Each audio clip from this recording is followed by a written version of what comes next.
It's a privilege to introduce another Joe Isaac Symposium. My name's Greg Bamber. I'm part of Monash University at ACRU and also at the Department of Management at Monash University. And we've been holding these annual symposia for 6 or 7 years now, jointly between Melbourne University and Monash University to honour Emeritus Professor Joe Isaac, who's been such an important character at both universities and indeed across Australia and beyond. And it's my pleasure to introduce my friend and boss, Margaret Gardner. Professor Margaret Gardner is the Vice Chancellor and President of Monash University, and Margaret's going to start the proceedings today. Margaret.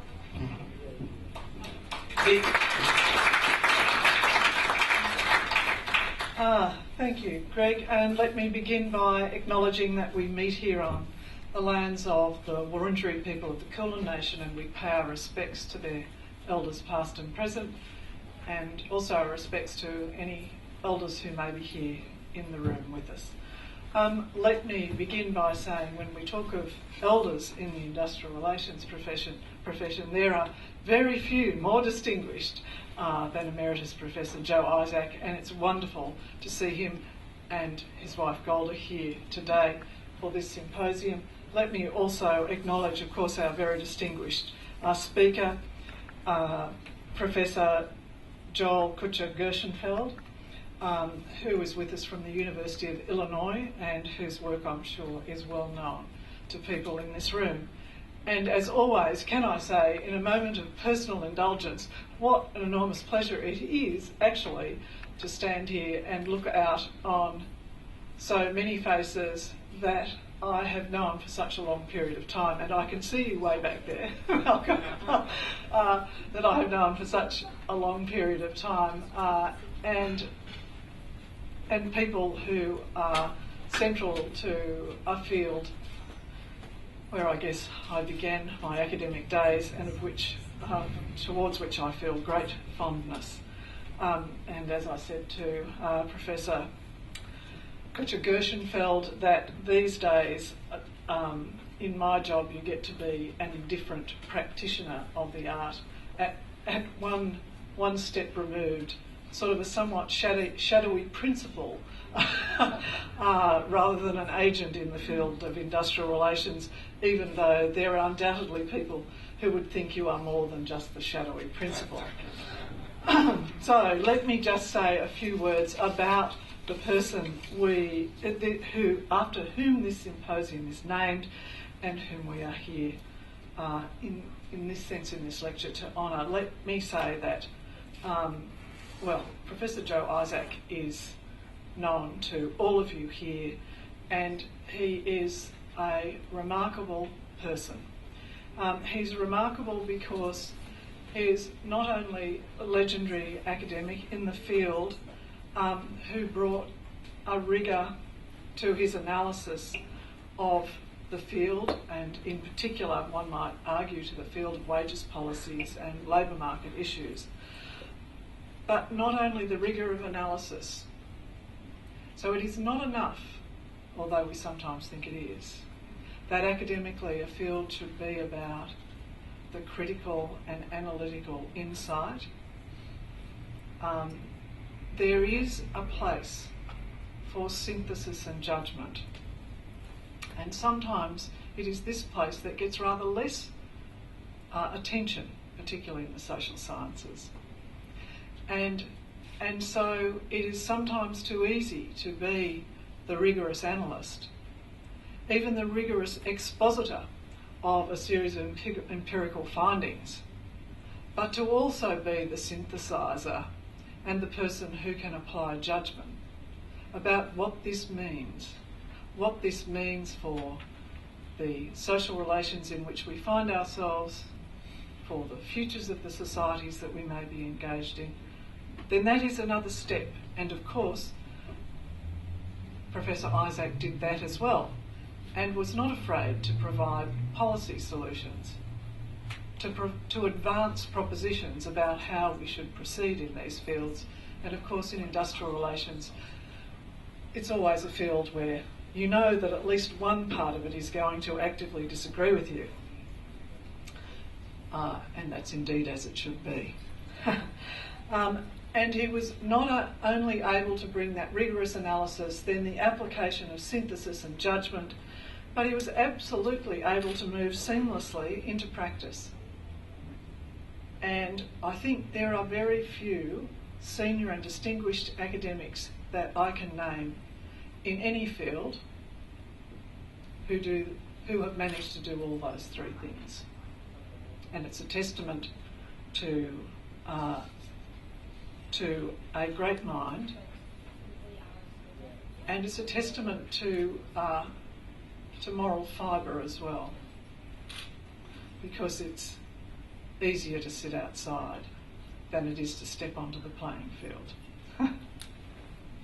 And sometimes as academics we feel more comfortable on the sidelines than we do in the playing field. And so I think we salute all of those who are prepared to do both.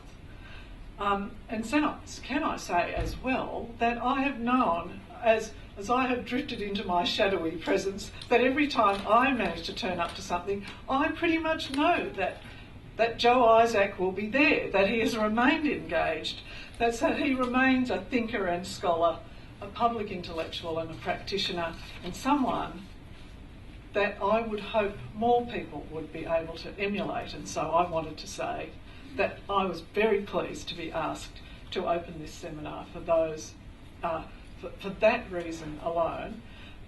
Let me say as well that I want to thank Greg Bamber for braving my diary and getting through the web so that I could be asked to come here, and so that I could do this, because I'm so thrilled to be able to do it.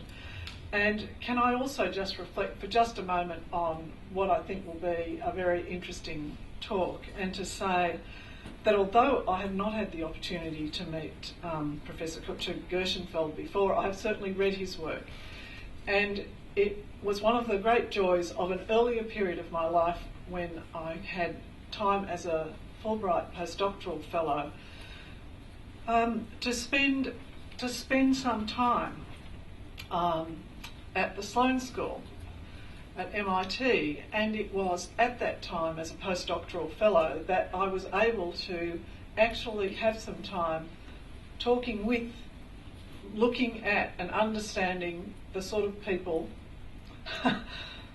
like Bob McKersey of Walton and McKersey, who were teaching negotiation theory. And at that time that was not something that was taught deeply in Australia, because although I know Professor Isaac wrote on collective bargaining, there was not much thinking about negotiation theory and what it meant, whether it was bilateral or multilateral, which is what he's going to talk about, and is definitely the most difficult end of that area of theory and research. But it is such an interesting field. There aren't many areas of the social sciences where you feel that sometimes you can look at the theory and that it actually gives you a reasonable handle on what might happen next. And negotiation theory happens to be, at least in the bilateral space, probably one of the better examples of social science theory in my observation, whereas mostly we are dabbling in the world of empirical observation, vain hopes, and sometimes rocky projections about what might happen based on what we think we can see from the evidence around us. Because social sciences is like that, it's like life. So I'm very pleased that he is here to give us his thoughts on that most difficult end of multi-stakeholder collaboration. And can I say, I am pleased to be here. I know this is jointly between Monash and Melbourne, but here you are on Monash land talking about this, because Joe Isaac also had a considerable period, not only an honorary degree from Monash, but a considerable period with Monash, including most recently from 80 to 88 as it's the Deputy Chancellor of the university, which is of course the governing body. So he has had many roles, not just academic, but also in the governance of universities that have made a difference. And I'm pleased that we are here having this discussion because I think that social sciences should make a difference. That it is fine that the analysis is rigorous. It is fine that the analysis is as pure as we can get it. It is wonderful if we can have beautiful models. But if they don't make any difference to anybody, I'm afraid you're looking at a grubby practitioner who thinks that they might have somewhat missed the mark. And so it's good to know that we're going to have that sort of discussion. So thank you, Joe and Golda, for gracing us with your presence. Thank you, all you wonderful people, many of whom I recognise. And thank you, Professor Cutcher-Gershenfeld and Greg, for bringing this all together. Thank you.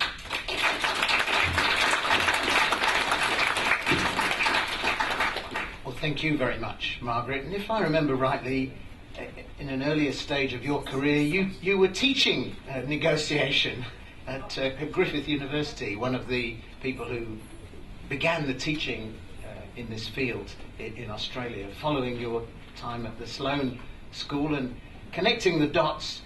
Joel himself was a PhD student at the Sloan School at MIT when I was lucky enough to meet him first, and one of his mentors was Tom Cochin, and Tom presented this Joe Isaac Symposium last year, so lots of connections. And there's going to be a presentation now by Joel, and I'd like to acknowledge Susan, his lovely partner, is here with us.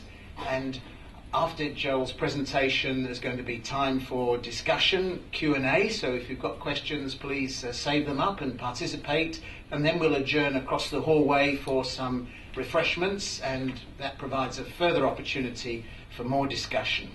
I'm not going to give a long introduction to Joel because you can see his long CV on the internet, and there was a summary on the flyer for this symposium. Just very briefly, Joel is currently visiting the University of Sydney, and we're grateful to Sydney for sparing him to join us today. And he's been presenting this material also at the Fair Work Commission over the last 6 days or so. 3 days in Melbourne, 3 days in Sydney. And he's going to try and boil down what took 3 days to discuss with the Fair Work Commission to 40 minutes or so. And it's lovely to see members of the Fair Work Commission, current and former, here. And the chair of the Australian Human Resources Institute is with us. I can see union officials, employers, lawyers, consultants, academics, and it's great to have a mixture of people who are in the real world and practice of negotiation that Margaret has touched on here to join in the discussion today. So without further ado, Joel, I'm going to hand over to you to make your presentation. Please give a warm welcome to Joel Cutcher-Gershenfeld.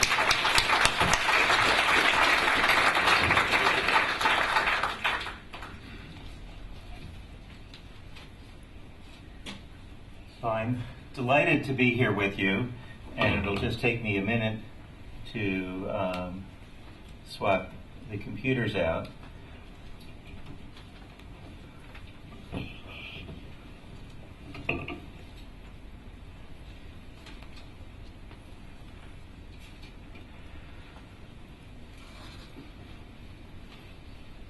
What I'd like to do is actually begin with a story.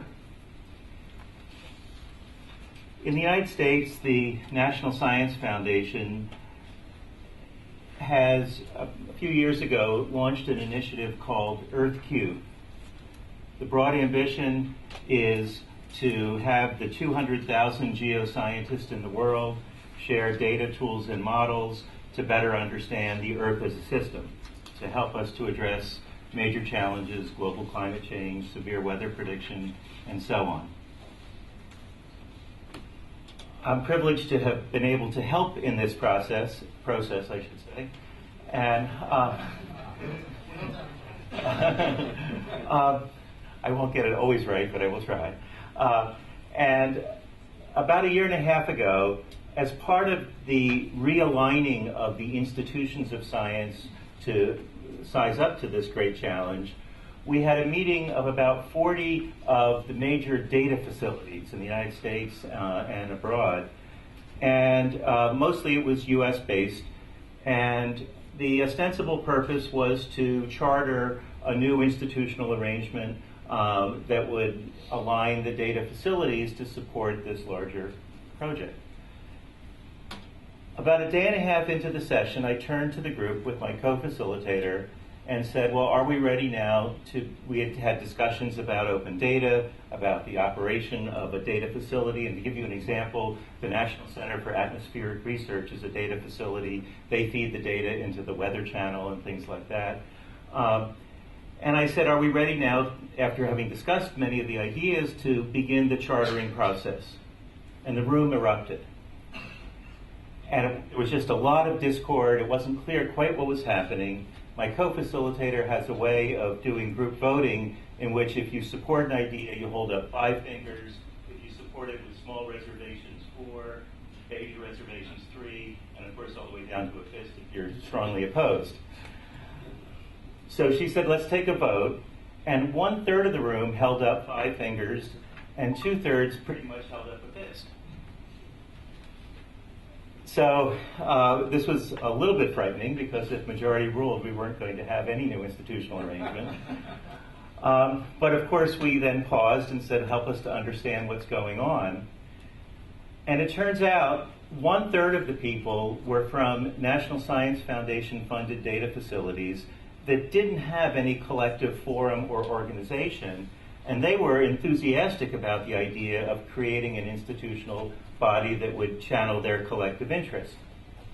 2/3 of the room were from data facilities funded through other agencies or other means, many of which had forums and mechanisms, and it turns out they were there mostly to watch what was going on and make sure nothing happened that threatened what they were doing.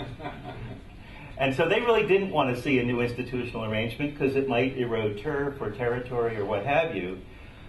But we did get an agreement that the group that wanted to form this, what became a Council of Data Facilities, could work in the hypothetical. If there was to be a council, what might it look like? What might its charter include? And for 24 hours, they would work as a subgroup, and the others would work on other issues about data registry and data sharing that were important collectively. And then at the end, they would look at what the group had produced, and we would make a collective decision of the whole. As it happens, the charter that was preliminarily drafted was actually took into account the interest of these other groups. It was, in fact, not only acceptable, but with enthusiasm, everyone agreed to become charter members and to form this new institutional arrangement. Why do I tell you the story? I really tell you the story because it speaks to 3 themes that you're going to hear throughout my remarks today. First, what they were doing is what in the academic literature we would call institutional work. The actual work of forming, changing, or sometimes restructuring institutions. And this was an example of that kind of institution building. The second, and it's appropriate that you mentioned Walton and McKersey, we'll actually hear from them a couple of times in my remarks. It was both an integrative and distributive conversation. There were competing and common interests that were at play. And it was a negotiated process by which this new arrangement happened, and we'll be talking about that throughout. And the last point is that the work of institutions involves what I call forms of stakeholder alignment.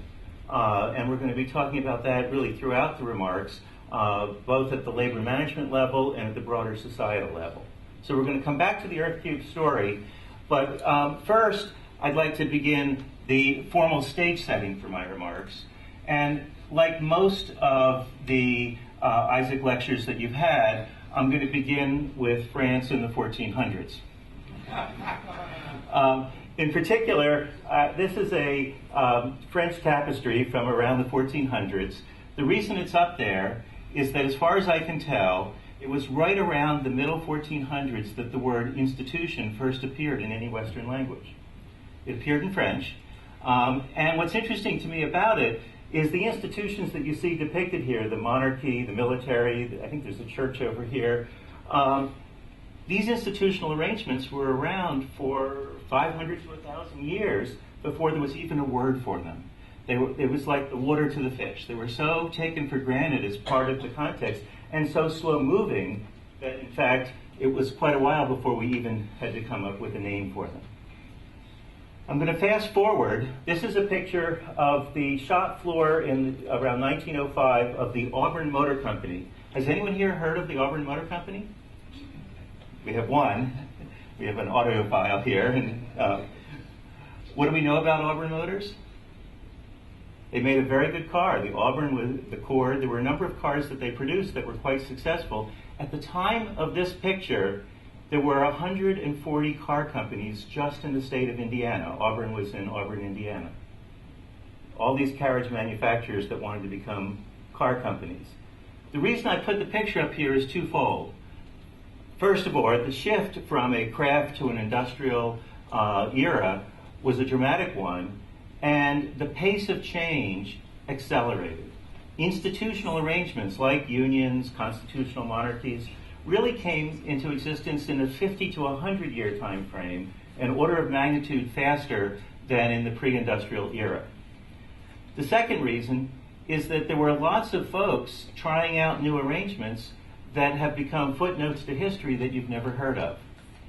So at that historical juncture, if you got the new model, you became part of the new era. They got part of the assembly line idea, but they were moving from sawhorse to sawhorse, so they didn't quite get the movable part.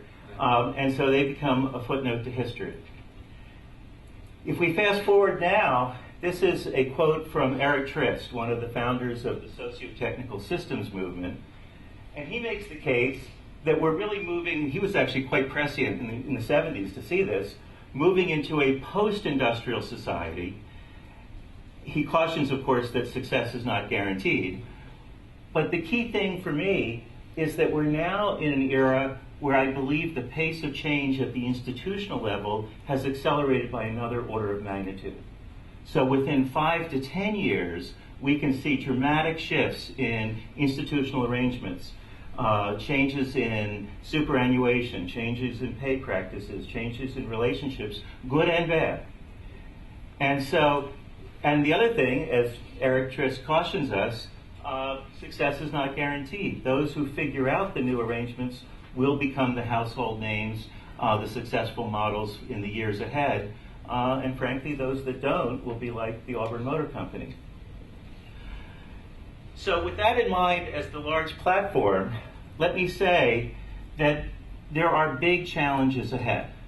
So if we think at the broad societal level, this is a list by the National Academy of Engineering in the US of what they see as the grand challenges facing society. These are more technology-oriented challenges, but they're big, they're important, and the question that I'm going to pose today is how do we align our institutions to match the challenges that we face as a society? And in addition to the technical challenges that they've highlighted, we could also go, for example, to the UN has its Millennium Project, which has 8 major goals that are on the social side that are equally big, challenging, complicated, and frankly, equally challenging for our institutions to be aligned to deliver on these goals. So this is true north. These two sets of challenges, and by the way, there isn't a university and frankly a society that doesn't have its list of a half dozen or more key societal challenges, and well, we should. Society looks to us to say, what are we doing on the big problems we face? My question is, how can the institutions get us there? And frankly, it's going to be difficult. There's a lot that we know about institutions that tell us that they're not always our best friend. Robert Michel in 1911 pointed out that the iron law of oligarchy, institutions once established will ensure their continued existence, and then maybe they'll deliver the mission. But first they're going to focus on survival. Thomas Kuhn, focusing on the institutions of science, pointed out that they're very conservative, and in a sense you need periodic revolutions to overthrow the paradigms in order to advance science forward. Manker Olson urges us to be careful that despite the importance of shared collective interest, individual self-interest is going to erode. And of course, Gerrit Hardeen documented the idea of tragedies of the commons, where narrow self-interested behavior will crowd out collective interest despite our shared desire for the best. I also want to say that there's another factor underlying this, which is the pace of technological change. This is a picture from the 1950s of what people envisioned as the babysitter of the future. We all know how it really turned out. And the point here is that, in fact, technology will take us into directions that we can't anticipate. But more importantly, it's taking us there at an ever faster pace of change. If you look at key technology indicators, whether it's cost per sequence pair of DNA or Moore's law or any of 100 different indicators that you can track, most of them are going from linear to curvilinear. And we know that our minds think in linear rates of change, and it's very hard to think in curvilinear rates of change. The challenge today that I'm going to pose is how do we have agile institutions that are still effective in their institutional role in a world of accelerating change. There is things that we can draw on. I'm going to point to Mary Parker Follett's insights. She actually gave the inaugural address at the London School of Economics for its founding of its business school. It was noteworthy that a female economist was picked to do that. More important is what she said, which is that in resolving disputes, we shouldn't just try to find compromise, or we certainly want to avoid domination, but that there's a third option, integration. And our Walton and McCursey picked up the idea of integration and created a negotiations theory that I'll be talking about some more today, helping us to understand that these things have to be, are in essence, mixed motive at the start.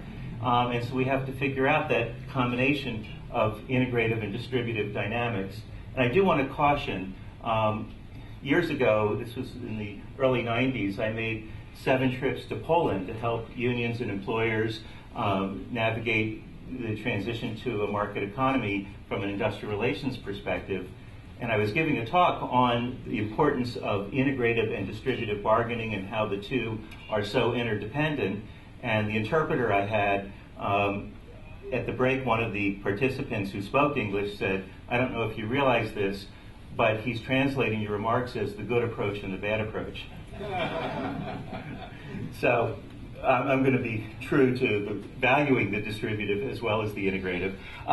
Elinor Ostrom got a Nobel Prize for her work on governing the commons, but towards the end of her life, she was worried that even though she found these public-private partnership arrangements were superior to either a regulatory or a market-based model, that they were hard to sustain and hard to scale.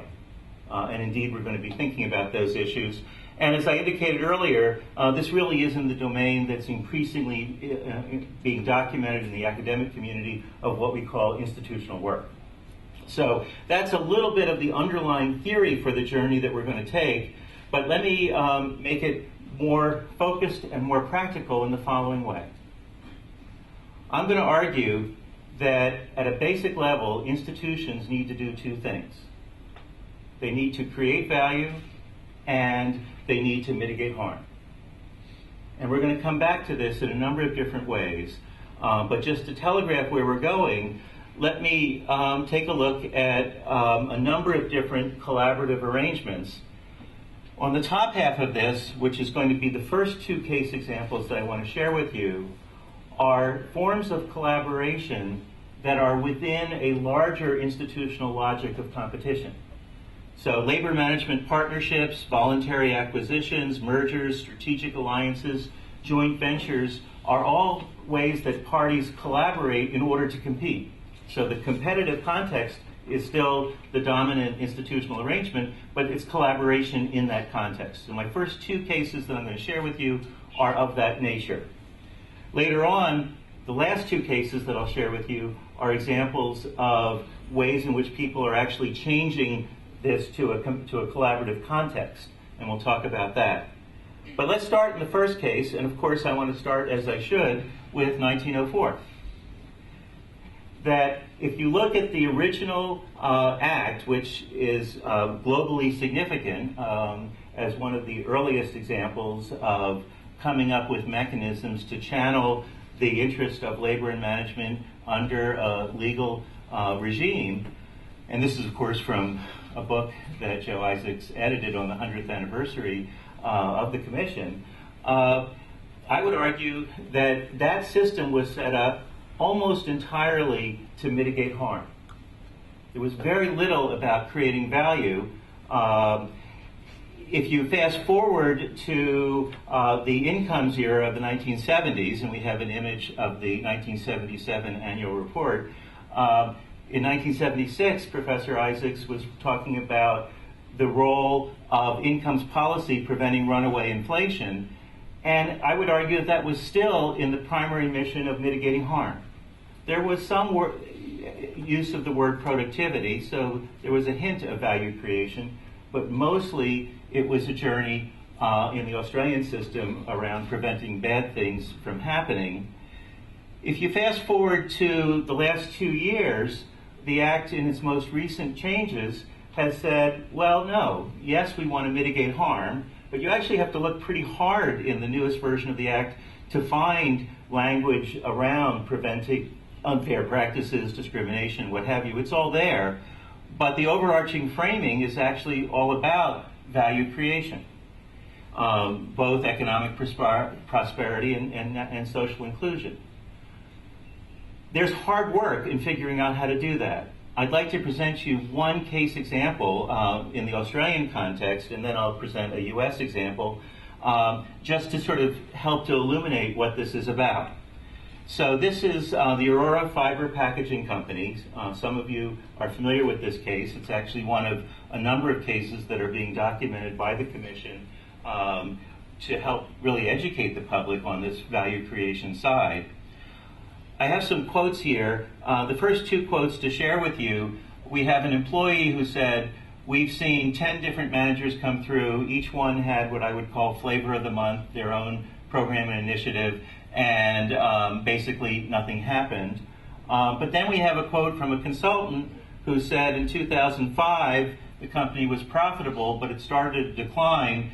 And by around 2010, when I think this McKinsey, it's actually a little later, but this McKinsey study was done, the company had had a deep decline into loss. The map here has a number of the different locations where they had production facilities. They make cardboard boxes and packaging materials, and it was at great risk. What they launched first under the auspices of the President of the Commission, they came in, they had some dialogue, and they did quite a lot on their own. I have two quotes here, one from the general manager who said that they really needed to bring the whole workforce in and get people involved in teams and other activities around continuous improvement. We have a lead delegate from the union who says that instead of keeping information within the union, they would share it with all of their members in a way that they had never done before. I'm not going to spend much time about the overall architecture. They have support teams, change teams, a steering committee, union and management. But what's most interesting to me is that they specifically put the commission as the overarching framework on top of what they're doing. And the final quotes, one from union and one from management that I'll share you from this case, are folks who had to say that really the commission played this legitimizing role for the activities that they did in a way that has been central to their success. So the first case example is one in which we really see the offices of the government not just mitigating harm, but providing the context within which the parties can then work together in value creation. Let me go to and so what I want to pull out of that is a key thought. You're going to hear me in all four cases come back to what I call an integrated operating assumption. When stakeholders are aligned, what's on the table ultimately are the deeply embedded assumptions that are part of the culture in which they operate.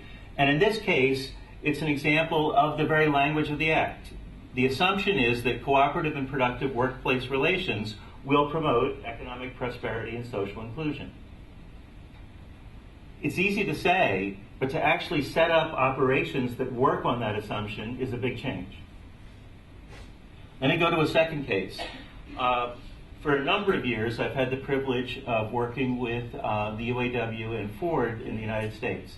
And I give you an auto industry case with caution because, it's quite unfortunate to see the auto industry slated to be leaving Australia in the next 2 years. And during Q&A, we can talk about the challenges of the global auto industry, if you'd like. The U.S. story is one that I personally have had some association with for about 27 years. And I actually was pleased to give Professor Isaacs a copy of a book, which you see up here, that just came out from MIT Press. I was in a more applied consulting role with them and deliberately didn't write up what I was learning and seeing because I wanted to keep my two roles separate. But finally, about a year and a half ago, it was quite clear that there were certain things that had happened in the story that were so important, and there was really no other way that they would see the light of day. I joined with a former Ford management executive and a former UAW leader, both of whom had just recently retired. And we ended up documenting 56 pivotal events over 30 years that add up to a transformation.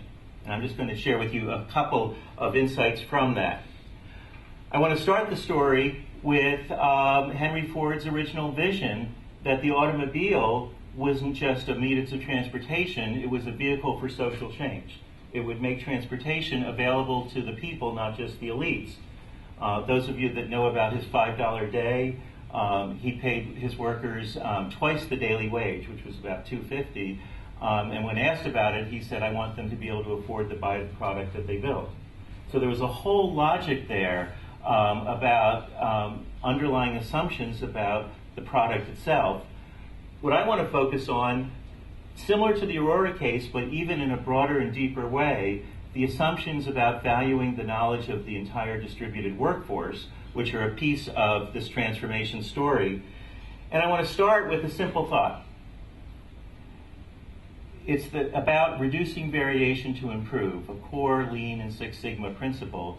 This is a dart game, a hypothetical dart game. And let me ask you a question. You get more points, of course, by being closer to the bullseye. Who has the higher score in this round? The one on the left or the right? The higher score? No. The left. The higher score, there's more darts closer to the bullseye over here. Right? You see that? Who would you rather coach to improve? That's the point. If you told this one, go up a little or go down a little, you're just going to get more noise. But you know exactly what to say to this one. Even though it has the lower score in this round, it's going to be easier to improve. And one of the principles about harnessing distributed knowledge to drive continuous improvement is that you need to reduce variation before you drive improvement.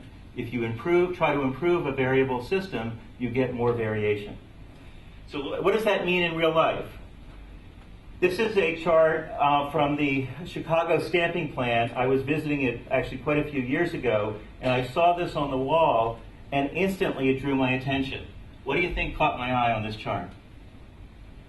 By the way, this is a chart of what's called hit-to-hit performance. When you change the dies on these big presses, half the size of this room, the time from the last good hit with the one die to the first good hit with the new one is unproductive time.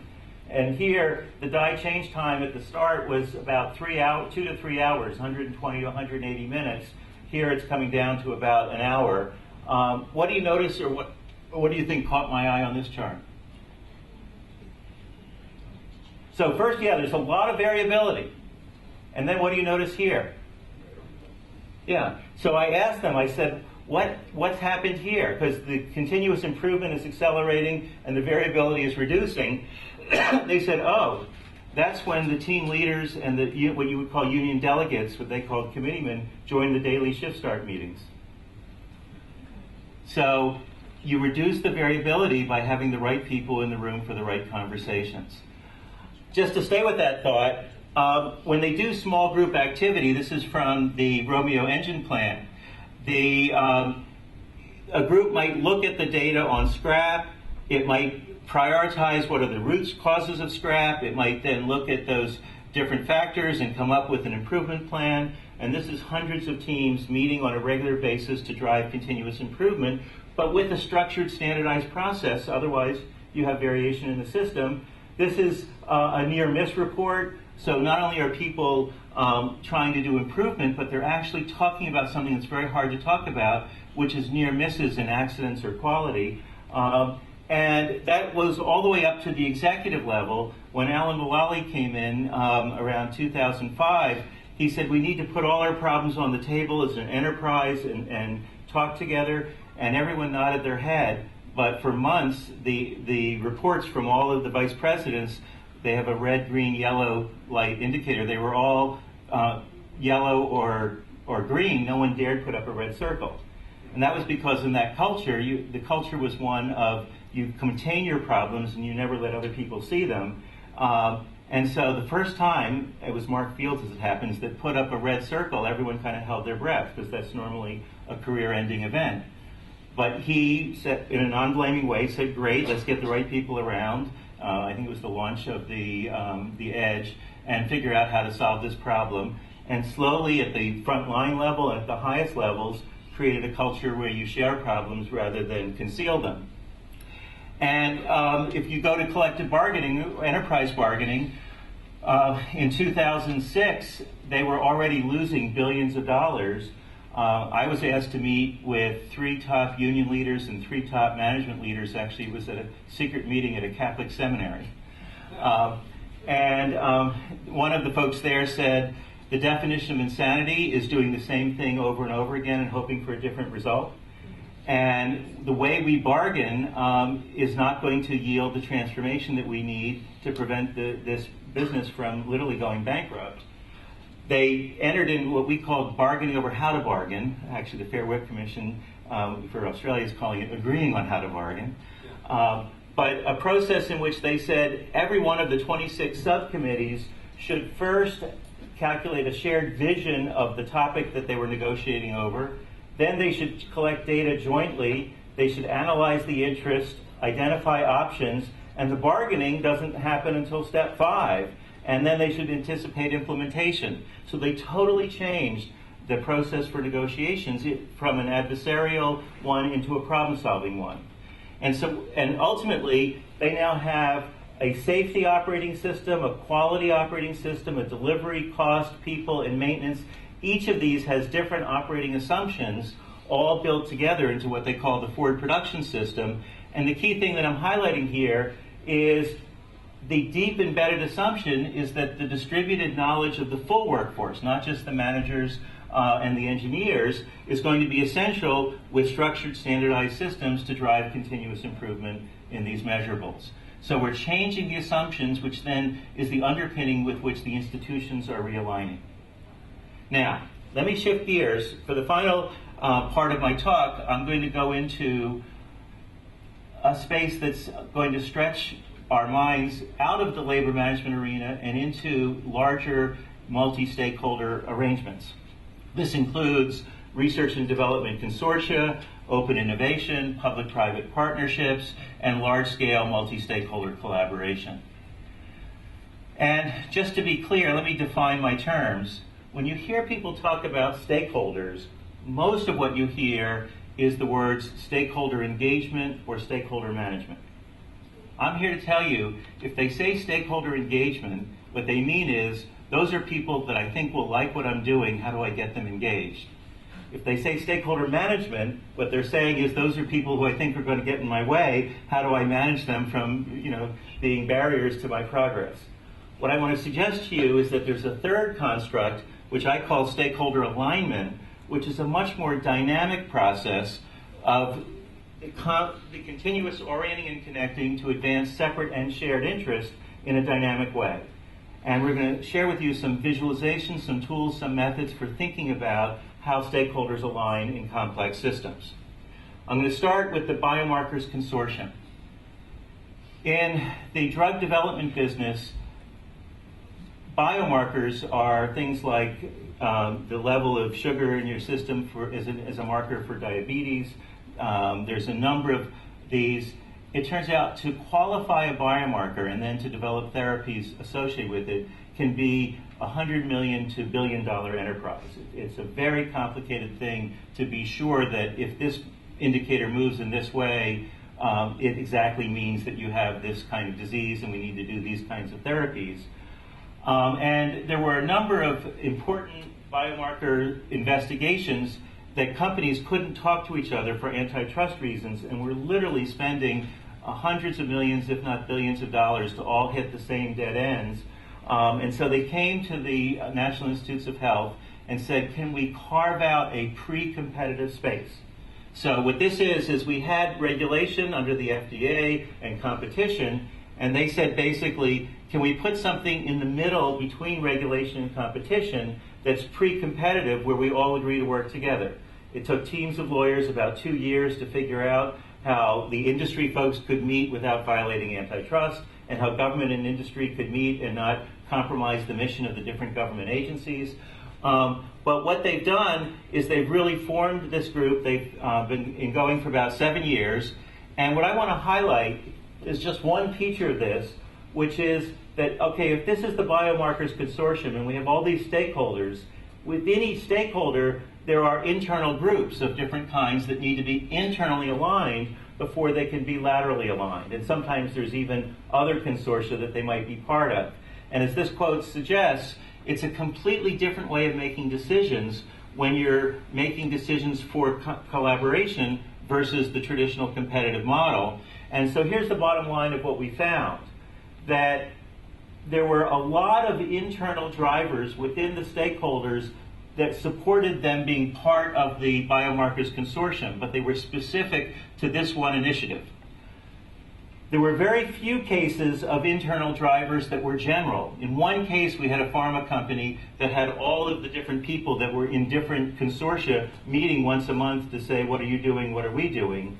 On the other hand, the barriers to collaboration were all general about any form of collaboration. So the findings from this is twofold. First of all, it takes internal alignment within the stakeholders to get the lateral alignment you need for collaboration at this level. But also, if the drivers are only specific to the initiatives, but the barriers are general, it means that collaboration will at best go one initiative at a time. So the institutions need even more work to support a broader notion of collaboration in society. The last case that I'll share with you is the case of this EarthCube initiative. The vision was that there would be a realignment of stakeholders to advance open science. A driver in 2013 in the US was that the Office of Science, Technology, and Policy said the results of all federally funded research needs to be openly shared. That was followed a few months later by a similar policy in the UK, and here in Australia, the Australian Research Council has also developed a similar policy, particularly open source with publications.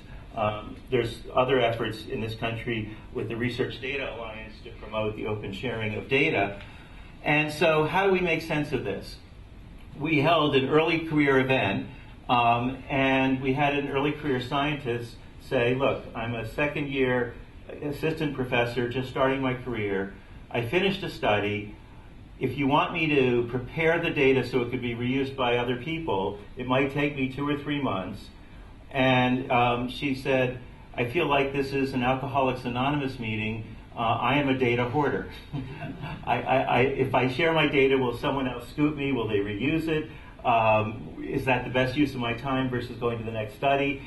The idea of asking scientists to share their data, yes, it makes sense at the collective level because we've got these big challenges, but individually it's hard. Let me unpack it even more. We did a study, a survey of geoscientists in all these different fields and disciplines, which you'll recognize, the cyber folks as well as the geoscientists, because it takes cyber infrastructure to do the sharing. But we also asked them, what's your area of expertise? And out of 1,500 respondents, we had about 750 unique responses like these. So when you're asking people to share, it's not about, am I a geologist and will I share with other geologists? It's, this is my identity. And it's very micro, and the whole notion has to be at that level of identity that the institutions will change. Further, our theory says that the way you align stakeholders is by understanding who are the stakeholders, different types of stakeholders, and what are the interests that are at stake. Analytically, we would argue that each interest has what we would call a vector of stakeholders. This is a heat chart on these different interest issues. Here, yellow would mean that you're neutral, red means you're opposed, green would mean that you're positive, and of course each stakeholder has a vector of interest. Why did we do this? It's because we want to make it possible to see where the opportunities for alignment or misalignment are. Let me show you the visualization that does that. Each stakeholder gets a color-coded hexagon, and we put them together in what we call a Z-flower, in which we start in the middle with a spiral of at the mean, and basically we put the mean in the middle, the outliers are on the outside, the non-respondents are blank. So the way you read this is when we say how important is it to make services to find data, the mean is 0.8 on a scale from 0 to 1. Most people are positive, some are neutral, and some are negative.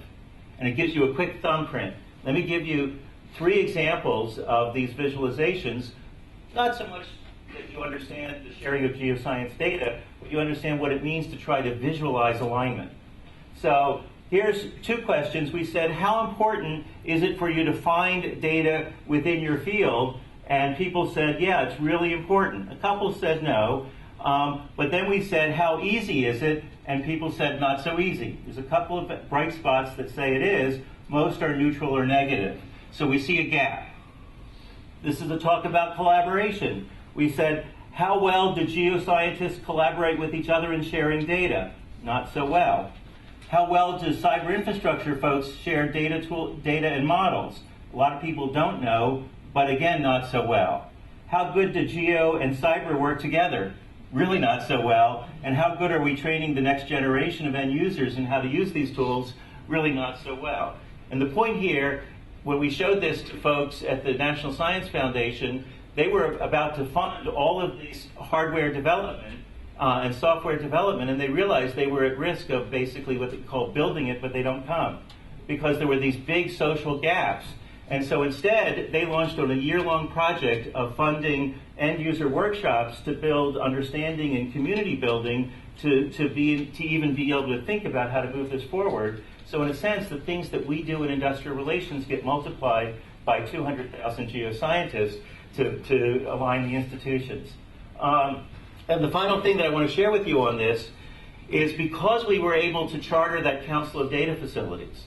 Remember, it almost didn't happen if we went by majority rules, but because we valued the integrative and distributed, we had the negotiated process, they formed a council that then started meeting with all of these publishers, and the publishers, which get articles that are supposed to have data, but that in fact is often a flat PDF file that's not reusable, are now forming an alliance with the data facilities to say, let's get the data so it can be properly curated, housed, and reshared, and by the way, available for industry as well as for science. And the publishers can find business models that are related to the data, and so we're rebuilding the institutions, not just for the data facilities now, but more broadly, so one institution builds on the other.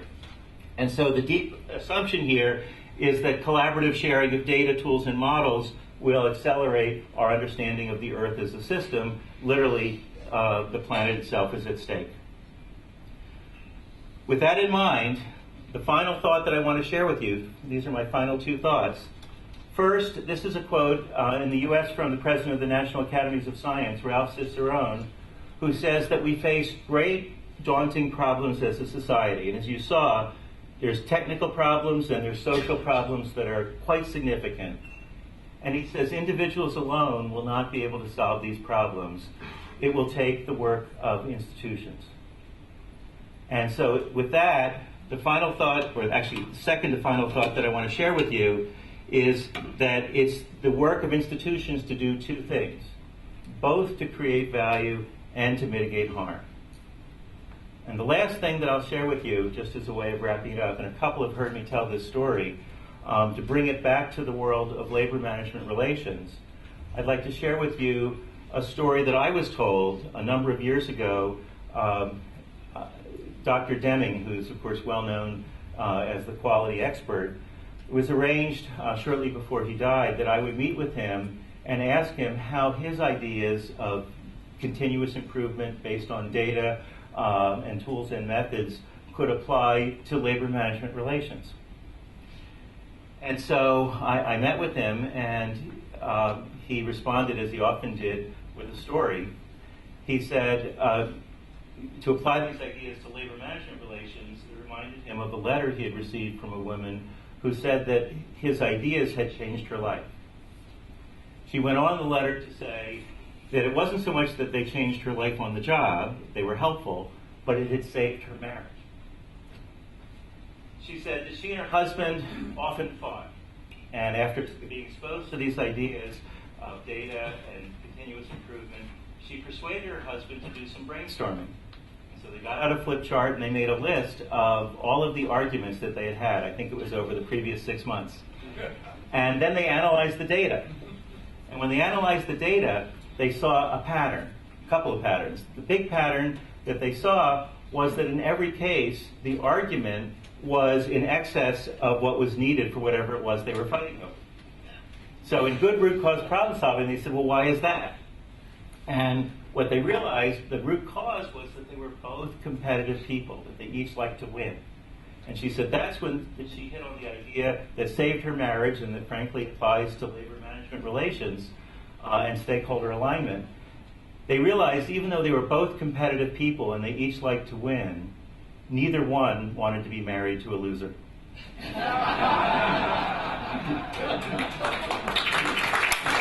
that, I'd like to thank you.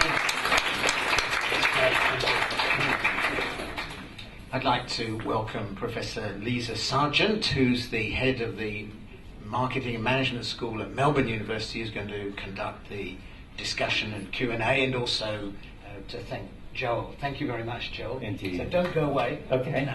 Thank you. Leisa. Thank you, Greg. That's absolutely splendid, Joel. We appreciate your time today. I've learned, of course, a new voting system, which is the 5 and the 0. I can see that in my next meeting, right? Yeah. So thank you for that. I'm going to open it to the floor and take questions that you may have. I think we've got some roving mics, and there's one right here. So we'll start. Well, first of all, let me say how much I enjoyed that. But I would like to challenge you on your interpretation of the 70s, in which Joe Isaac was. As Joe will know, along with Eric Russell and Wilfred Solder and Nicky Caldor and Joe, we were much more interested in A, preserving full employment, and B, establishing an incomes policy which was both equitable and efficient. And that's why we advocated that as the first move, all money income should be guided by overall productivity plus prices, rather than individual productivity. In that way... So that really was a societal value creation it certainly was. Objective, and, yes, and you accomplished it in some important regards. Well, it goes back to the 49 basic wage case, where Eric Russell and Wilfred Solder appeared with Bob Hawke for the unions and made this case. And Joe had been writing about this for, well, as long as I've known him. Well, you know, when we talk about institutions, we talk about path dependency. And in that regard, that was a path that has resulted in a more equitable society in Australia in comparison certainly to the United States, where the disparities between high and low are so much greater. And so in that regard, that aspect of creating value, I welcome the correction, and I view it as crucial. And in a sense, the question is, that was at a macroeconomic level. How does that get translated now to the enterprise level? And that's a challenge, yeah. Bill. Hi, Joel. Bill Harley from the University of Melbourne, and thanks for a great presentation. I wanted to ask you a question about context and environmental factors, because as you know, various IR scholars have looked at institutional context, technology, markets, and these sorts of things as factors that have a profound influence on the extent of sort of collaboration or alignment or mutual gains or whatever. Do you think, is it possible to make any sort of general theoretical arguments about the kinds of contextual factors which are likely to predispose actors to more of this kind of collaborative approach? It's a really good question. For a long time, going back to the causes of industrial peace, there was this whole varieties of capitalism, kind of argument in which people were predicting that we would see more homogeneity across societies because markets were becoming more integrated and what have you. And for a long time, we didn't see it. And the argument, in a sense, got discredited because we still saw lots of variety, even though there was more and more integration happening on an economic level. It seems today that we are seeing more evidence that these contextual factors really are shaping relations in ways that are both driving diversity and commonality. So it's going in both directions. But, and this is going to be an overly broad generalization, I do think the accelerating technologies that enable communication in various ways are a key factor in helping to account for that. And I think they're a factor both in the diversity and in the commonalities which we see. So I would say theoretically, that's an argument that I see having more traction in the years ahead. It's a really, really good point. Because it's essentially understanding, it's sort of a level beyond what people call embedded agency. It's, yes, we have strategic choice by actors, but we're in a context where there are institutional forces. The piece that I'm adding, if I could put a word on it, it's institutional agency. We actually have institutional actors acting on the institutions themselves and trying to move to collaborative models and what have you, changing the rules of the game. And that's the piece that I think is exactly the leverage that you're talking about. It's a really good question. Thank you. Next question. So we have a hand over here. Richard. Yeah. By the way, after a few more questions, I have a quick exercise for you that we'll do as well. My question is really about how to handle variability. To go back to your Gardner example. Yeah. You said you preferred the case where everybody was all together. It seems to me that with new technology, we often don't know what the right solution is. And so we need experimentation. Oh. And so the sort of challenge to me then is, how do you allow this experimentation to go on with all these conflicting power groups to get yourself the right solution down the end? So first of all, it's an excellent question. And let me go back and to this chart and make two key points. The first is, if you're a honeybee looking to find flowers, that is a firm that's trying to innovate in a new space where you don't know what the technology is and who your customers are and what have you, this may actually be the better model because you really need to do some search and discovery. In the entrepreneurial literature, there's a whole literature around what's called lean entrepreneurship, lean startups, which says that you may have a good innovation, but you may not know who your customer is. Our National Science Foundation does groups of about 20 funded projects that have marketable ideas. I was actually part of one of them, and I'll give you an example. We had a group of folks that had come up with this new remote imaging technology, and they thought for sure the Navy would want this to do some underwater kind of imaging. So it was a great innovation, but as part of this customer discovery kind of learning, what they realized is that the acquisition budget for the Navy has a 10 to 15 year cycle, and so as an entrepreneurial startup, even if it might be a good application, that was too long for them to wait. But accidentally, they discovered that it was actually potentially a new way to do breast cancer imaging, and so suddenly their market went from military to healthcare. So if you're in that space, being open to moving around rather than too quickly centering on an idea, it makes sense. If, however, you know where you're going, you know what your customers are, you know what your business is, then reducing that variability is essential to driving continuous improvement. And actually, before I take any more questions, I'm going to use that as a segue for the exercise that I'd like you to do, because it directly relates to this point. When you came in, there were 2 documents on your seat. Let me tell you what they both were, and I'll tell you why they're there. The first document is the UAW Ford Quality Charter. The backstory for this is that in 2002, Ford was near last in global quality, and the UAW and Ford started to form a partnership. They'd been working together on quality for a decade, but it was mostly slogans and banners and things that really didn't change the way the deep embedded operating assumptions were. And the deep assumption in quality that they had to change was going from a culture of inspection to one of prevention. Instead of catching the problems afterwards, solving them beforehand. The head of the UAW Quality Initiative was put on the National Global Quality Council, a joint council, and came in and said, well, what's my role? And they said, you're a member of the council, come to our meetings. And he said, no, what's my role? And when he started pushing, it turned out everyone in the room had a different sense of what this committee was and what it was meant to do. And so it led us, I came in as a facilitator, to a chartering exercise, and the result is what you have there, in which they did a vision, a mission, a purpose, and then lots of details about how they function and operate. And it was an example of taking a variable social system and standardizing it with a charter. They then did charters for safety, for maintenance, and for a lot of other subjects.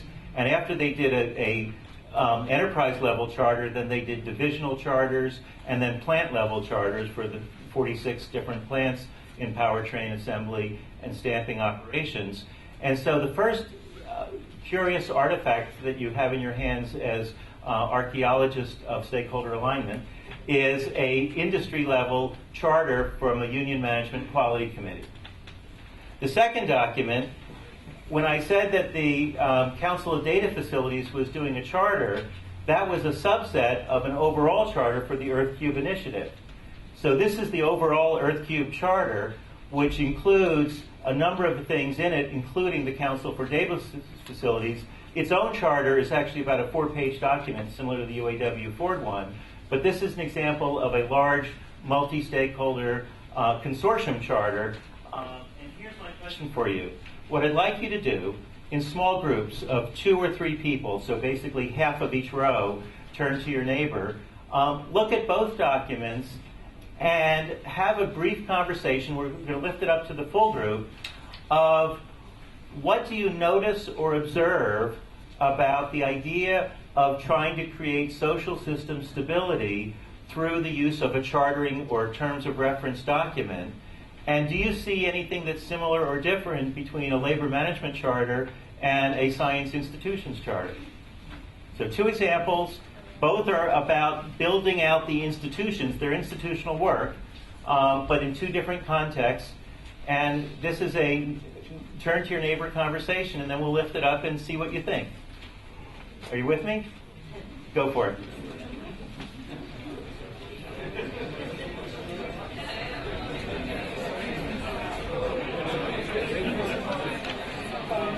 Not at all surprised.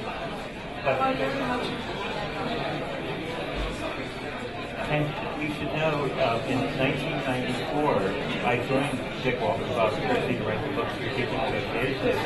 So when you mentioned that was dear to my heart. And we just celebrated the 50th anniversary of that book. And there's a special issue of the Negotiations Journal coming out in about 2 months on that. But I'm so glad that you're taking it. Thank you.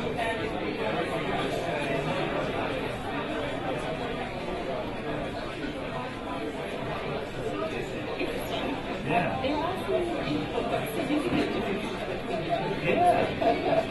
How long did that take to come together? So this was it was a 2-day offsite, which there was other work done as well. And then I worked with a small group, and then a month later we came back with the finished document. But altogether, I should bring this up.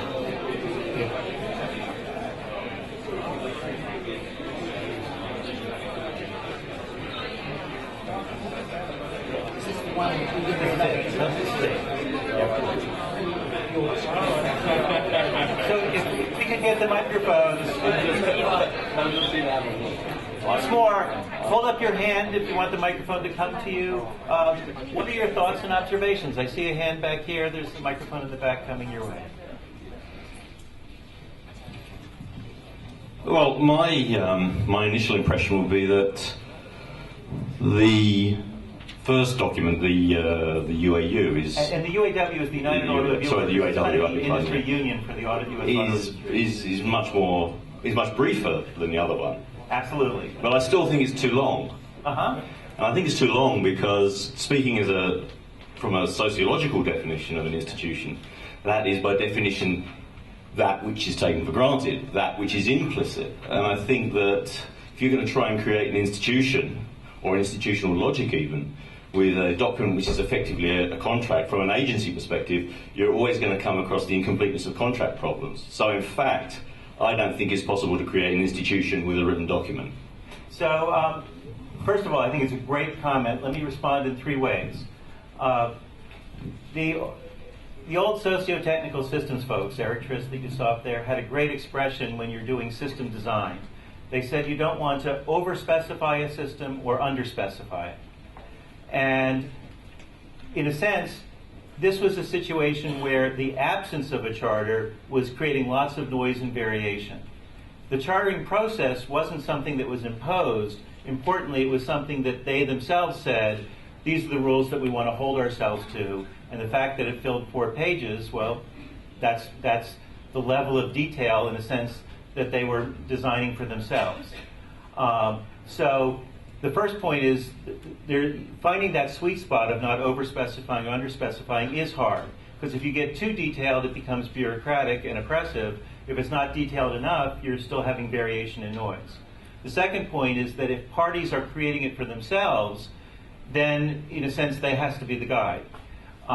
And so in that regard, I've seen parties do one-page kinds of terms of reference or charters, and as you see, the Earth Cube is a much more complex undertaking, and it's a 13-page document. But the last point is that it is a rare point that I think is actually increasingly less rare, where parties can reconstruct the institutions while they're in them. I call it like converting a motorboat to a sailboat while you're at sea and the waves are crashing on the side. But we really are in an era, because of the fact that institutions are changing at a faster pace within a lifetime rather than across, there's increasing opportunities to lift up the rules of the game, the logics, and examine them and change them. It's negotiable. It's complex to do, but when you get that, it's very powerful, but it still brings with it all the problems, as you rightly signal, of then creating structure that can be constraining and limiting. So keeping it as a living document, keeping it as agile is crucial. And so, in a sense, it's not for us to judge how many pages the parties need. It is for us to caution them, if you make it too long and too detailed, you're at risk of trying to codify that which can't be codified. So, really good point. Other comments? Yes, so we have a hand here.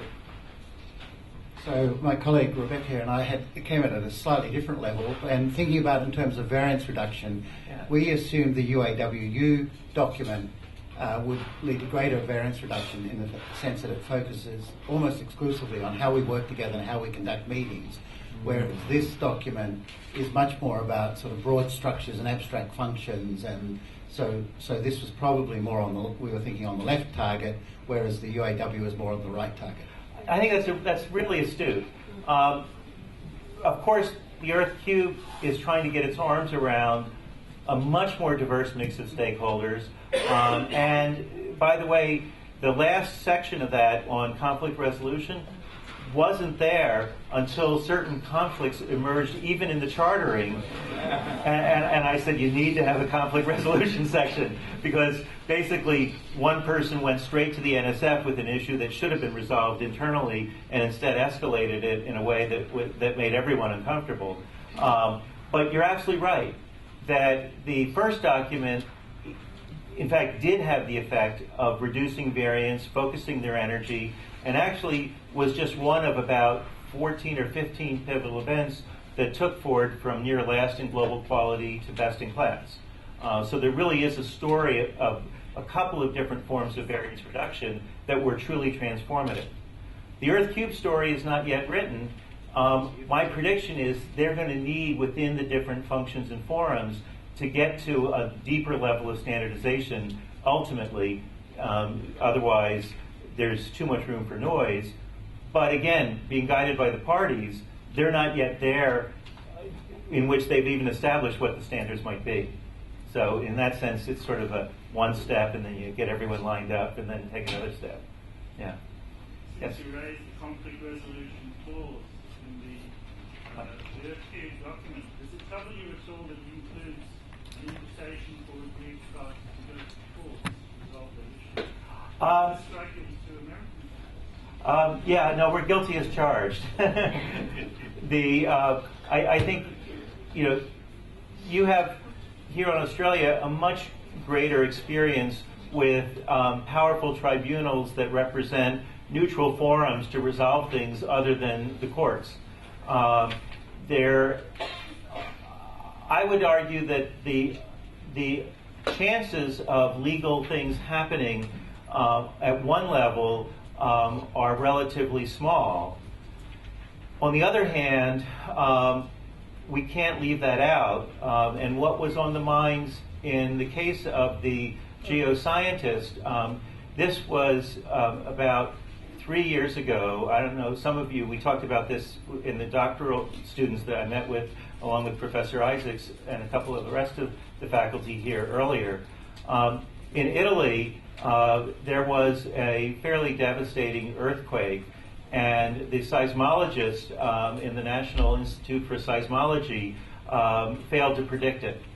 And the government actually held them to be criminally liable, and 7 of the seismologists have now been jailed for not practicing their science with sufficient precision to predict the earthquake.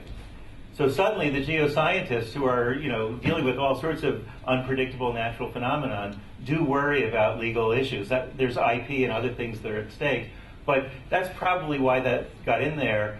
My anticipation is that it won't matter much, but when it really matters, that should be an avenue that's available to people. We have a hand here. Sure. An observation. Oh, here comes the microphone. Yes. Switch the microphone on as well. Well, it's nice just to hold it, right? Thank you. I suppose an observation on both documents, and interested in your comment, the extent to which going through the exercise helps to establish clarity of purpose within the group. Boy, that's which so much can flow from that in terms of, well, if this is our purpose, then what are the issues that we have to resolve to achieve our purpose? And how do we need to go about that? Yeah. So the institutional work that's involved in chartering, in a sense, has 3 different forms of value. The first, which you mentioned, is that the chartering process itself is clarifying. It gets everyone on the same page in lots of ways that, yes, it takes a long time to sort through what is our purpose, what is our mission, and so on. And there's some visioning that you have to do to even get there. But regardless of the document, just going through the process is valuable. The second thing is that when the groups are functioning, it's a reference document, it's useful. The third thing is invariably leadership and membership changes.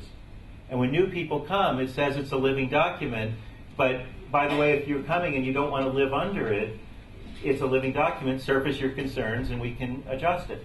So, but the first part, which is not the charter, but the chartering process, is very clarifying, exactly as you said. And I'd add that, in fact, that can happen at every workplace every day. Yes.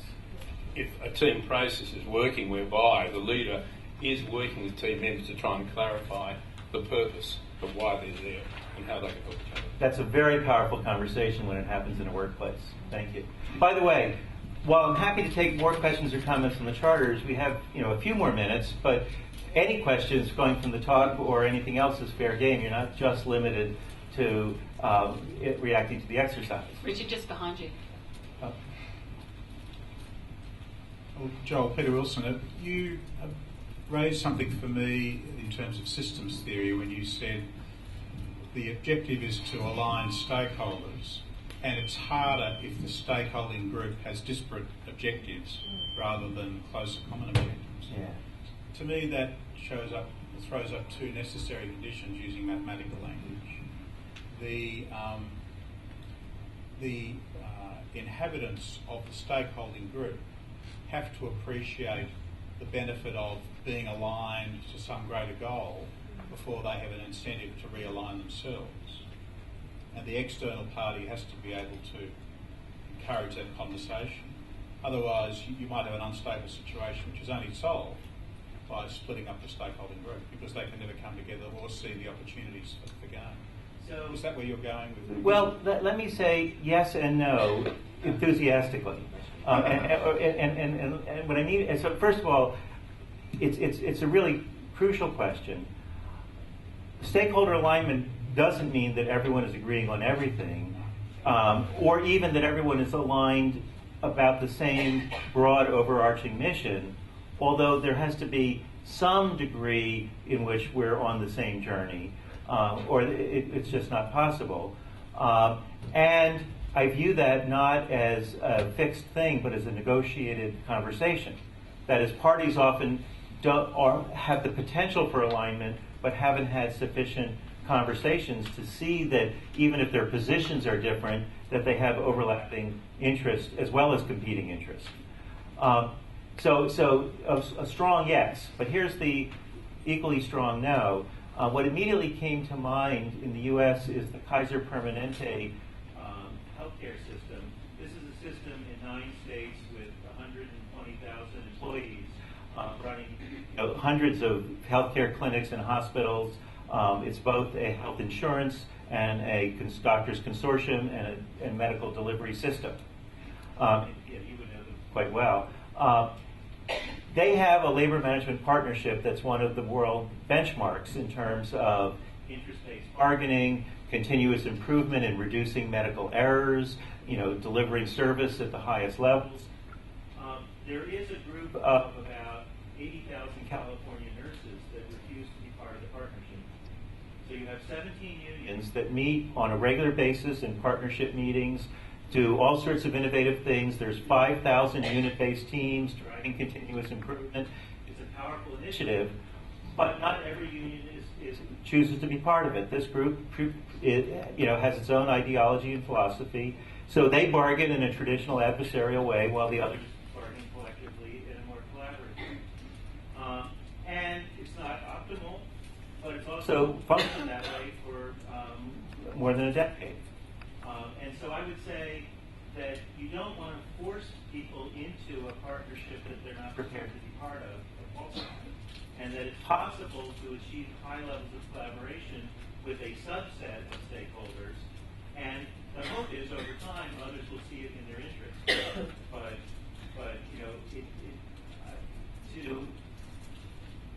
there are enough cases to indicate that it's possible for hybrid forms to exist.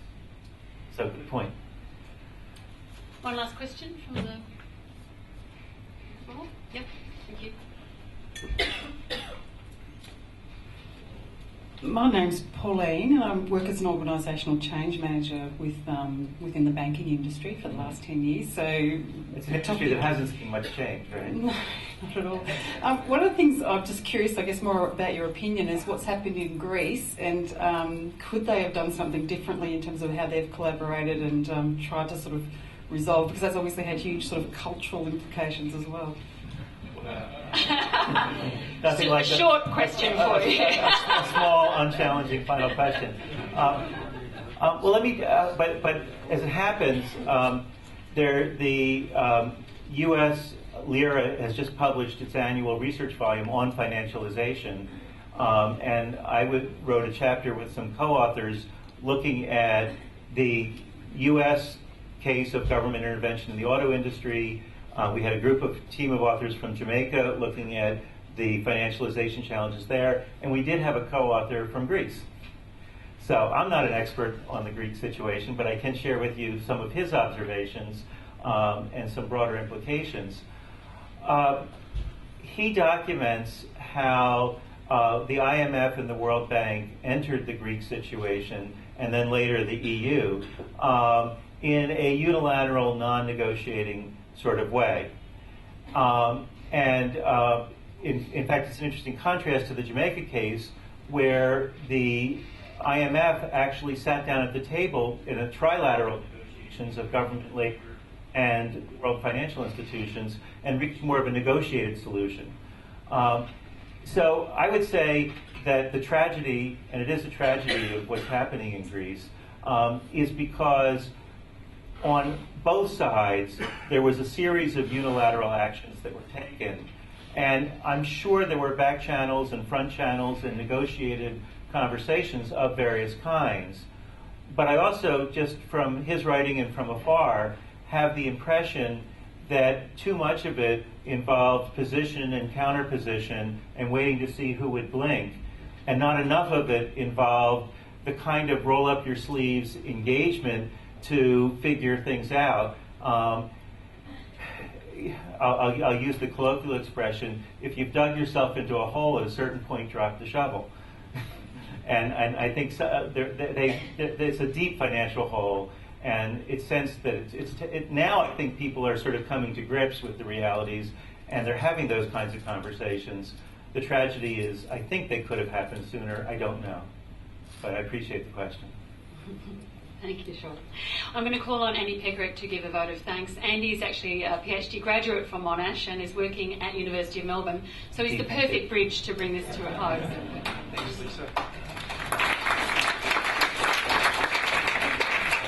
Good afternoon, everyone. I'm Andi Pekarek. I'm a lecturer in industrial relations in the Department of Management and Marketing at the University of Melbourne. I'd like to extend our sincere thanks to Professor Cutcher-Gershenfeld for his thought-provoking and insightful address. Before I speak briefly to some of the points the Professor has raised in his talk, I'd like to acknowledge Emeritus Professor Joe Isaac, in whose name this symposium is being held, and thank those involved in putting the event together and everyone here for being part of it.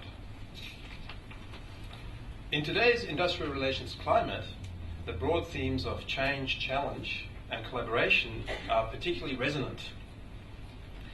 Just last week, we've seen the release of the Productivity Commission's draft report, which reviews the operation of the Fair Work Act. In June, we had the CEDA report on Australia's future workforce, which seeks to map the employment trends and concerns that lie ahead. These reports illustrate, I think, the ongoing pressure to balance competing interests and to get the policy settings right at a time when work and the organisations around work are evolving so rapidly. So the need to create value and mitigate harm. As we can glean from what we've heard today, Professor Cutcher-Gershenfeld's perspective is grounded in both academia and industry, both theory and practice. As well as his analytical insights and empirical research, he has also hands-on experience in guiding major change-based initiatives within industry. Over the past 3 decades, from his influential work in negotiation theory and interest-based bargaining to the diffusion of high-performance work systems and the rise of knowledge-driven work, he has extended his thinking into addressing how work in institutions have changed and how new organisational and institutional forms, that is complex or socio-technical systems, are emerging. As we've heard, he sees these emergent systems as vital to addressing some of the major challenges we face as a society. It is important to note here, I think, that his work has always been very forward-looking. Rather than just responding to or cataloguing change, his scholarship also anticipates the shifts that lie ahead.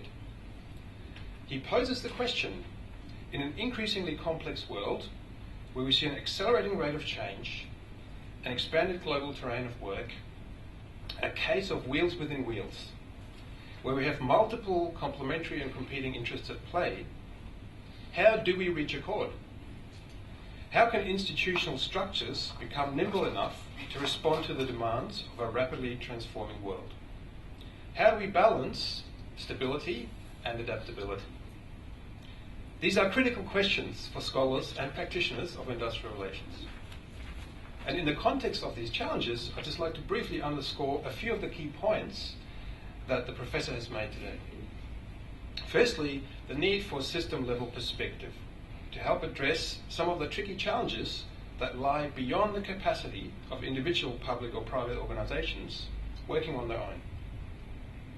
This is about alignment between stakeholders.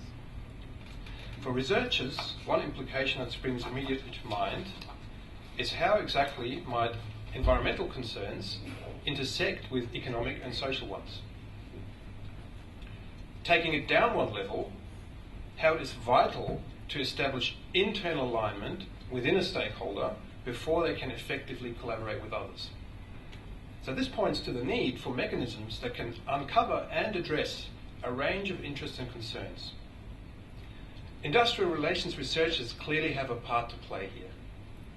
For example, the vibrant literature looking at employee voice and employee participation and its role in reconciling competing interests may offer us some useful insights in how this internal alignment might actually be achieved. So this valuing of distributed knowledge. And at the level of practice, and from the presentation of Professor Cutcher-Gershenfeld's recent empirical work, I was interested and encouraged to learn of the positive outcomes that can be achieved where alignment between multiple stakeholders is successful. So avoiding the tragedy of the commons. So lots of food for thought there. And looking around the room today, I see that we have a wide variety of people here, people from academia, from industry and practice. And it's safe to say that as a group, we share some common interests, but also hold a range of divergent viewpoints and agendas, different operating assumptions. This mix of people and viewpoints reflects, in a very local and concrete way, the points Professor Cutcher-Gershenfeld has made about the importance of multi-stakeholder dialogue. Now, in that spirit, drinks await. This is the perfect opportunity to meet and chat, introduce ourselves, start some conversations about what we've heard this afternoon. I'm confident that this event will provide the spark for many fruitful discussions, connections, and future collaborations. So thank you, Professor Cutcher-Gershenfeld, and thank you all.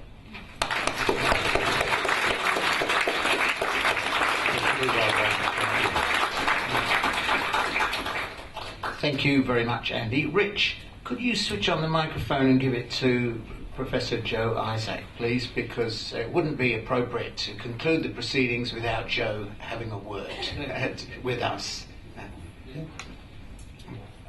The throwing of the problem to the audience reminded me of... Can you hear at the back, Chris? Okay.